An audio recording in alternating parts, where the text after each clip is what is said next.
Next up is Intersectional Environmentalism with Lola from Ecolola Sustainability. We will be exploring intersectionality in the context of environmentalism.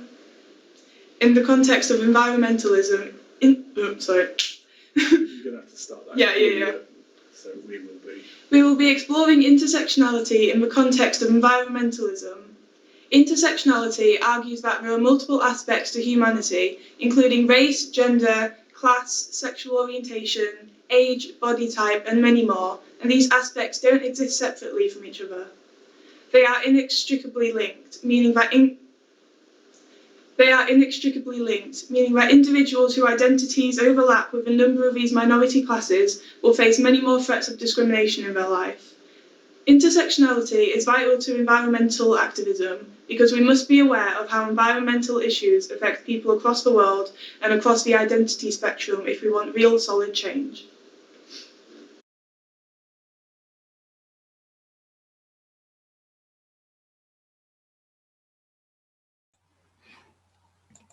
Hello, everyone. Glad to be here with you all. I'm going to be, my name is Lola Okunriboye. Thanks for the wonderful introduction. And I work with ECHO's Lola Sustainability. It's a consultancy for environmental and sustainability. And we support businesses with their environmental management processes and sustainability processes as well. I'll start by sharing my screen.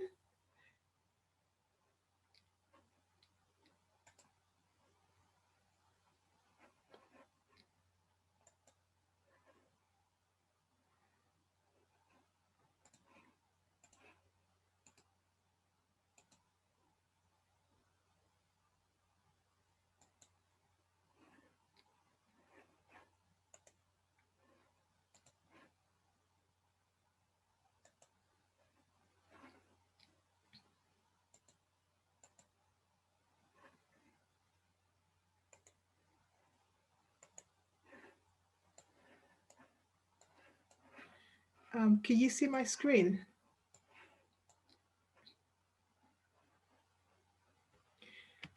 So I'll start by talking about intersectional environmentalism and what exactly it means. But before I do that, I would give you a few definitions of intersectionality and what it means.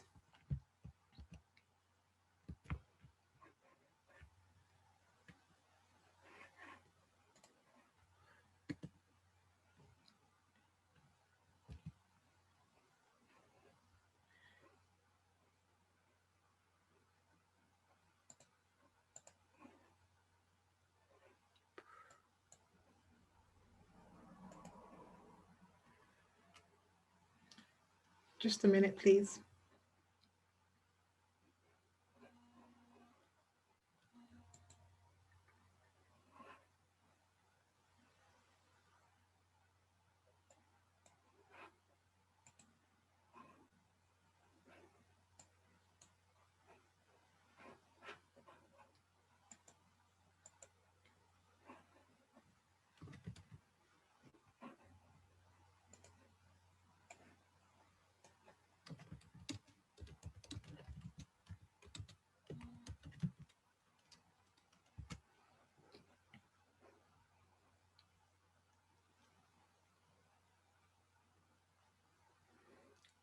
Sorry about this. I'm having some technical problems here.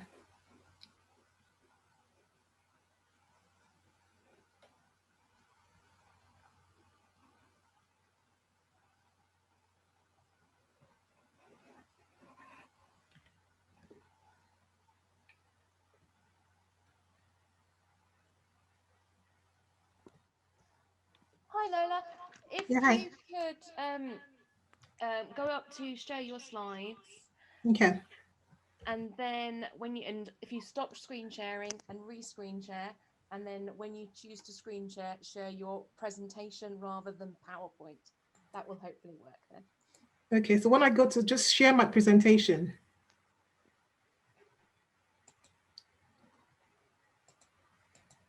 So do I go to, because for some reason it's not letting me share it.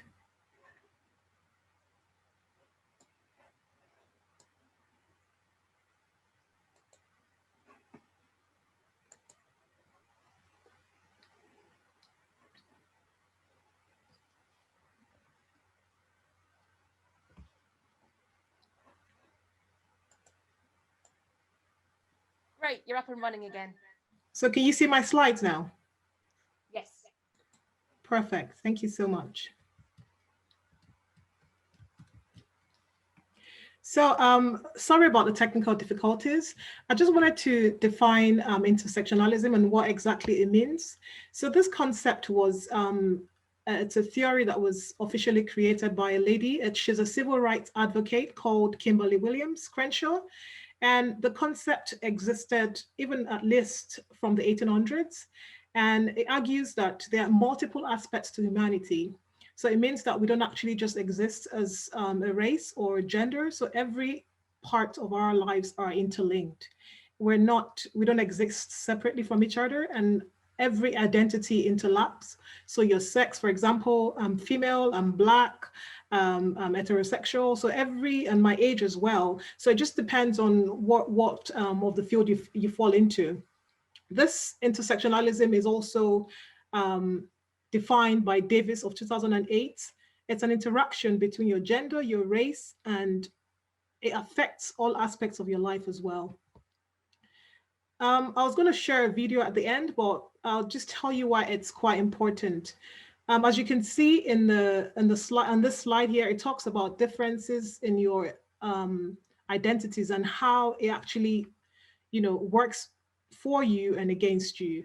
As you can see on the top side, it talks about the privilege that you have based on, whether what your race is or your sexual orientation, or if you're male or female, and this can be used to your advantage. And some people, it works against them. So this diagram just tells you the different ranges. So it's not just your sex or your race. There's so many things that link up as well, either if you're working class, if you speak English or you don't speak English, or if you're illiterate or not illiterate. So there's so many aspects of intersectionalism that actually interlinks together. In the concept of climate change, I'll just explain how it is linked with climate justice. So for example, in some countries, as you might know, that the global south might have lesser emissions to the environment compared to the global north. And as you can see from this graph, it tells you that countries like the United States, they have higher emissions per capita. And when you look at this graph, it shows you that United States actually emits 16.5. And this data came from 3 years ago in terms of the higher emissions. However, countries like India and Uganda have lower emissions rate for CO2, and they are more impacted by the climate change. Also, as you can see here, it's emissions by road as well. You can see that this survey was done in Canada, and you could tell that the female gender had lesser impact when it comes to emissions by road vehicles. So it's all interlinked. I'll explain to you, I'll give you an example of situations where it's actually more important.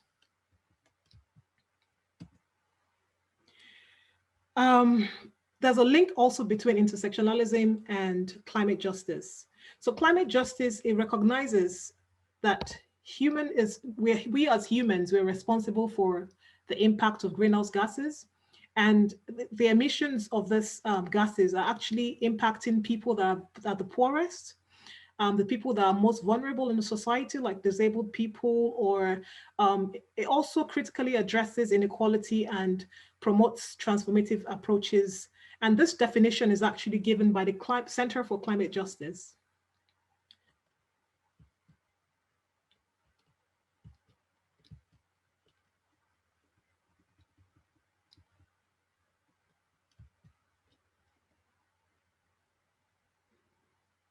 It also defines climate justice as, it's not something that should be viewed as solely as for profit or gain.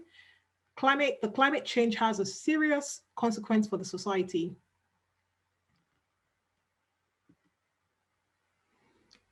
This is an example of, the impact of climate change. You can see that it could also affect people that are vulnerable, like the older people. It could affect Even people that are disabled as well, they have to be evacuated with when there's things. This is a picture from the UK. There was a floods as well. And I'll talk about the links between intersectionalism and climate justice. Both concepts actually affect the most marginalized in society. It also advocates for human emancipation as well. And it's also, both concepts also addresses the need for political action.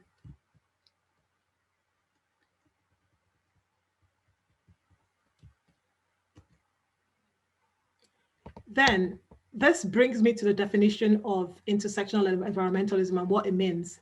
It's a very inclusive version of environmentalism, and it advocates for both the protection of people and planet.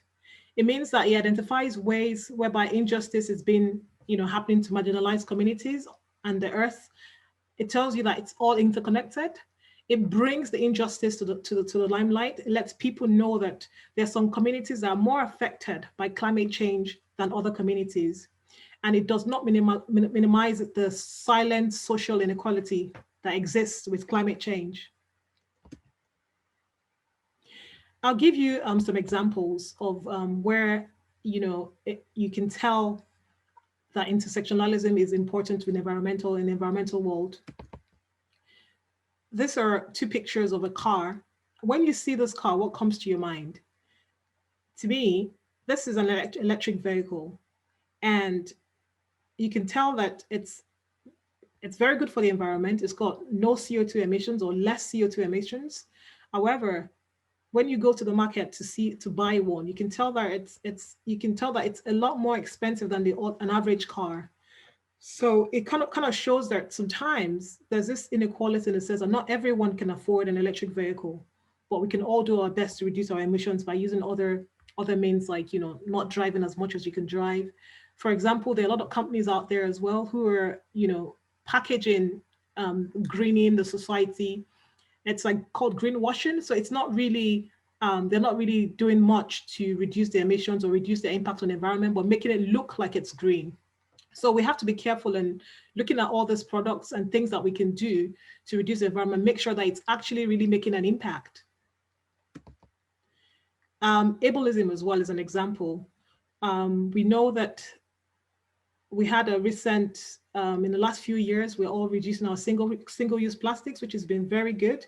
However, there's been research that shows that there's some changes that have affected other people negatively. A lot of places have phased out plastic straws, but we know that it was said that some disabled people actually are able to only use plastic straws. They're not able to use other alternatives due to the fact that it's more flexible for them. And I'm quoting here Lauren West of the Muscular Dystrophy UK. She said that plastic straws are sometimes the only type of straw that work for disabled people due to their flexibility and ability to be used in hot and cold drinks. So what this is saying here is that when we're designing solutions for, alternatives and replacements for things like plastic straws, we need to have in mind that there's some people out there that cannot actually use the alternatives or have to rely on plastic straws. He also says that there's an appreciation of the need to reduce the use of single-use plastics like straws. However, this sort of commodity is essential for disabled people. That's just an example. Also, we have what we call environmental racism. There are some areas that has been, research shows that they're actually more impacted by the CO2 emissions or greenhouse gases. That obviously impacts air pollution, as you can see in this picture. That's a foggy area. And the research shows that people living in some deprived areas are they're actually more affected by air pollution. There's a lot of research that shows that people, for example, I think there's some research in the States that shows that people in the deprived areas, even in the UK as well, have they get more CO2 emissions, and it impacts their health. And there's been a lot of a campaign out there trying to, research what's causing this and what can be done to reduce this. So there are inequalities that exist within, environmental field. Before I play the video, and I'd like to, before I give the vision statement, just 1 second, I just want to play the video now.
Hi Lola, we can't see the video.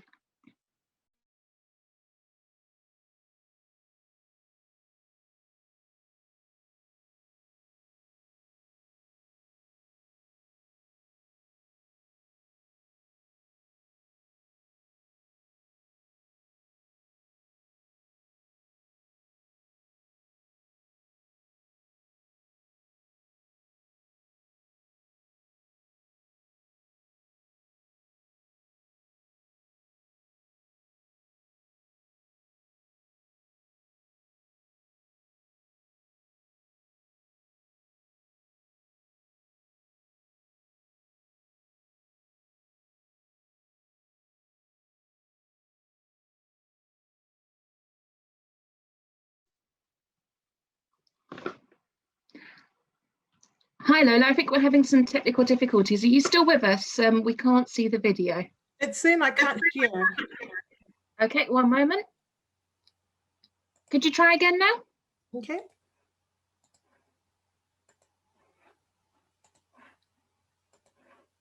Actually, I'm not going to put you on the spot. I just say that to encourage transparency so you could be. I like to try something new. Those of you who are able, please stand up. Okay, so I'm going to name some names. When you hear a name that you don't recognize, you can't tell me anything about them, I'd like you to take a seat and stay seated. The last person standing, we're going to see what they know, okay? All right. Eric Garner, Mike Brown, Tamir Rice, Freddie Gray. So those of you who are still standing, I'd like you to turn around and take a look. I'd say half to most of the people are still standing. So let's continue. Michelle Cusseau.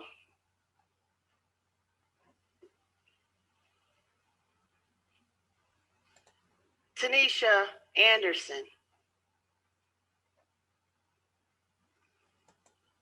Ara Russer. Megan Hockaday. So if we look around again, there are about 4 people still standing. And actually, I'm not going to put you on the spot. I just say that to encourage transparency so you could be seated.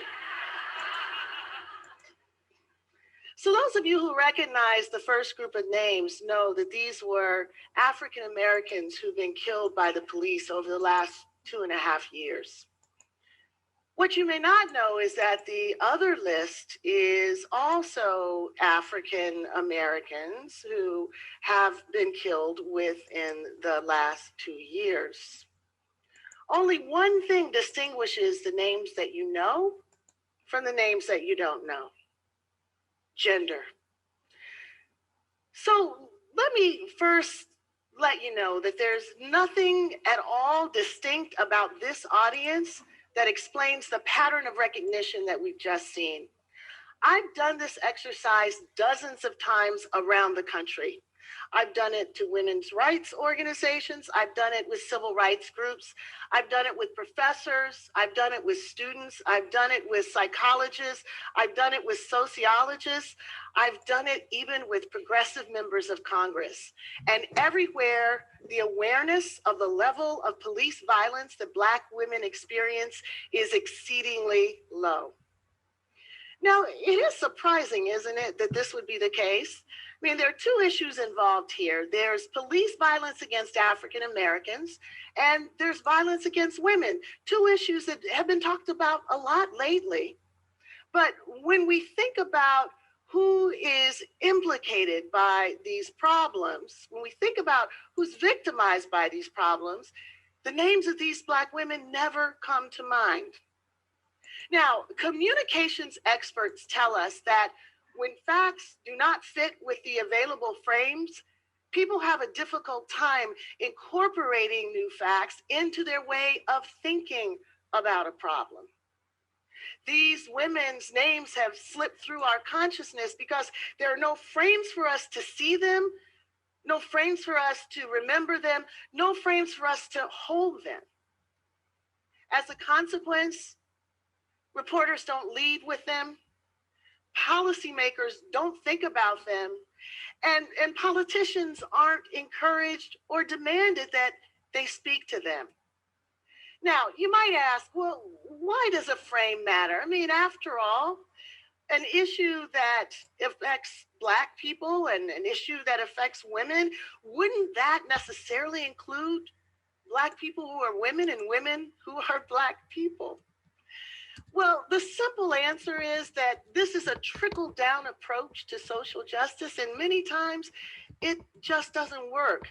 Without frames that allow us to see how social problems impact all the members of a targeted group, many will fall through the cracks of our movements, left to suffer in virtual isolation.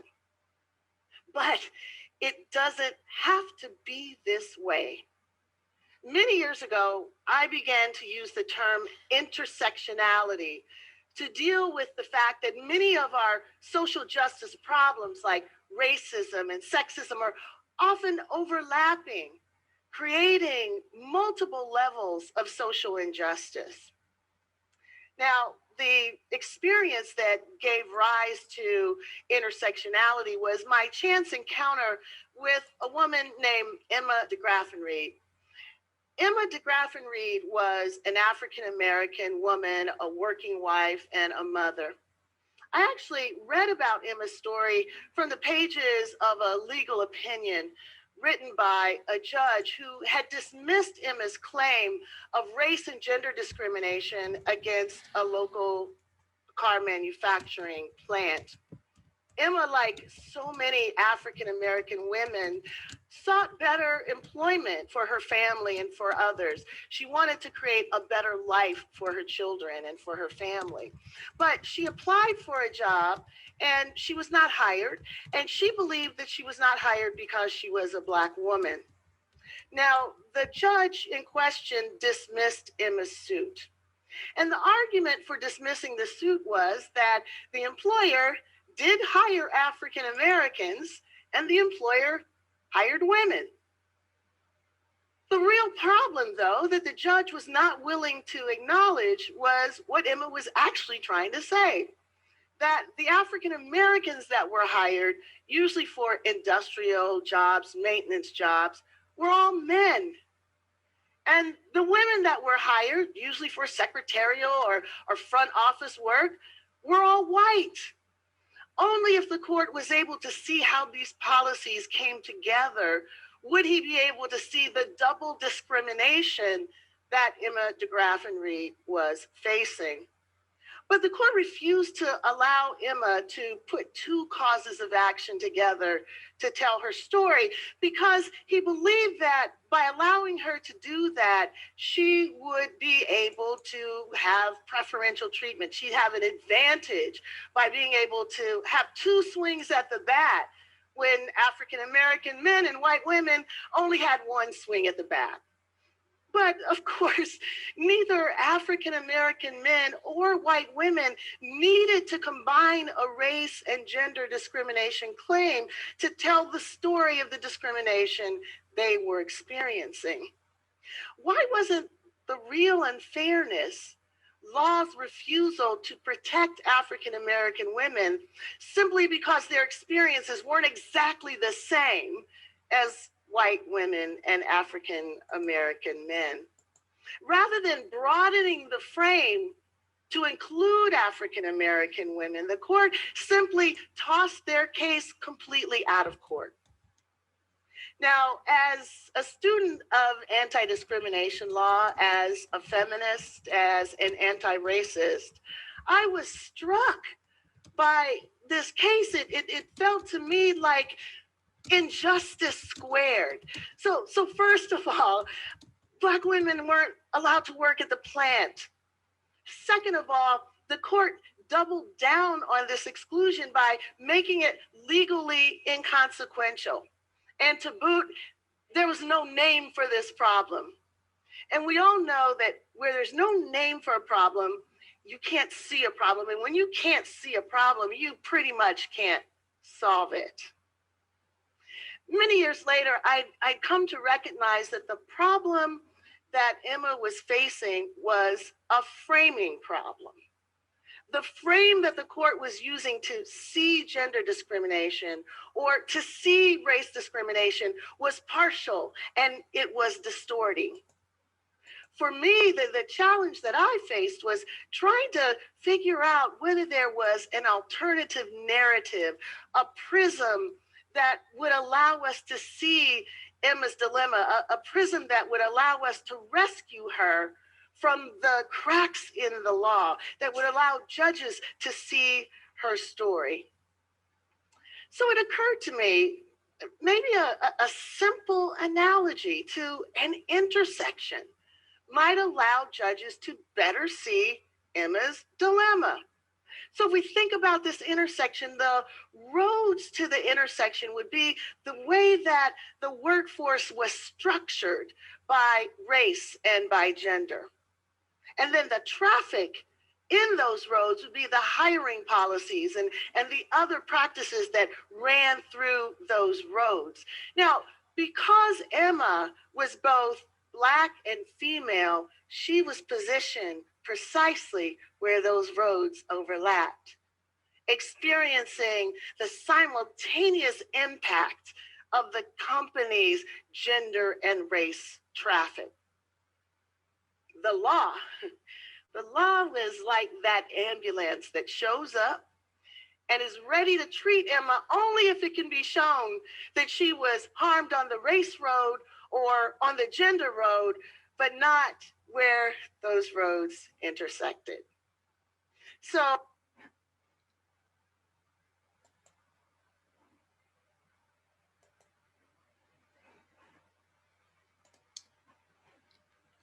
thank you for watching that. So that video was just to illustrate part of the reasons why intersectionalism is actually very important, how various people's identities all match up to see how they experience things in life. And that also would lead me to my challenge for everyone today. It is, the vision statement is, we need to think about policies that are relevant to different groups, different climate solutions that are relevant to different people and how they affect them based on where they are, local solutions for local problems. We also have an action and a pledge is listen to people, listen to stories of people with lived experiences.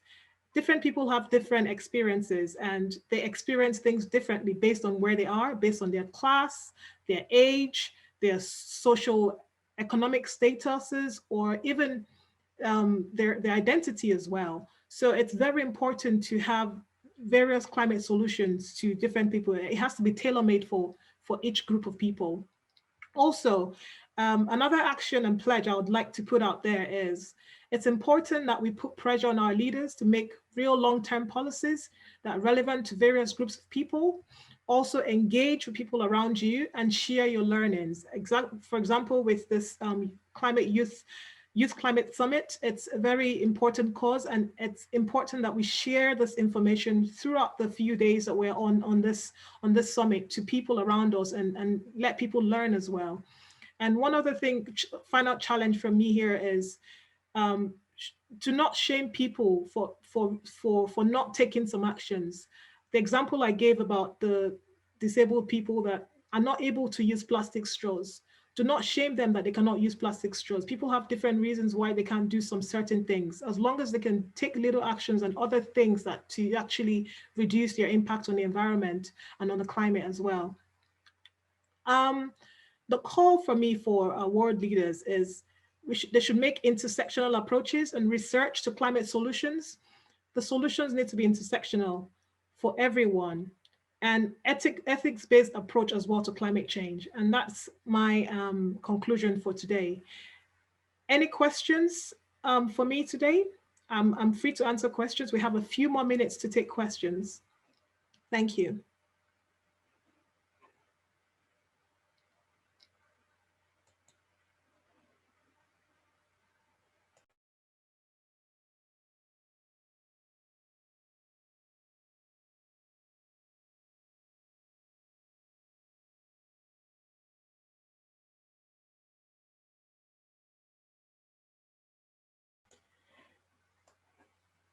Thank you so much. Someone is asking if there's anything that excites me most about my work. I work as an environmental and sustainability professional. I like being able to design solutions that are basically tailor-made for different clients.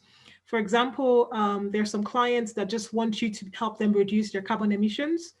And that is exactly what they want. So it means that, you know, I can design solutions, I can review their energy policies, I can review their energy consumptions and figure out where they're having the highest consumption. For example, a company I worked for a few years ago, they had a lot of high electricity bills. And I then reviewed them and checked the meters and realized that at night when the electricity should have been off, you know, it was turned on by the maintenance supervisor. So just digging deep into the organization and trying to figure out exactly what was causing the increase in energy consumption. And within a few months, the solution was implemented and they had a meter that could automatically switch off at night. So that way, when there's no one in the building, there's no energy consumption going on. So yeah, there's so many, just being able to make solutions for different clients and different companies and organizations is something I'm actually quite passionate about. And as I said earlier, intersectionality is important. Everyone needs to be treated in a different way, if you know what I mean. It's not like, not all solution works for everyone. I have another question here, which is quite interesting. It says, how do you think schools could address intersectionality? I'd say a good way that schools can address that is being able to understand that people are different, let people speak and have these conversations. For example, a school might be trying to implement a strategy for maybe climate solution, and making the students, you know, have come together and talk about what they feel or what they think is better for them. So those solutions and it's because everyone is involved. It's not just certain people that are being consulted or asked to resolve an issue. So that's a way I would say schools can address it. Get everyone involved, even people that might seem like not interested. As soon as they start listening and hearing all the different ideas, they would have something will come up and they would be able to get involved. So once everyone is involved, then I think it would address intersectionality. Are there any more questions for me? I'm just scrolling through the chat to see if there's any question.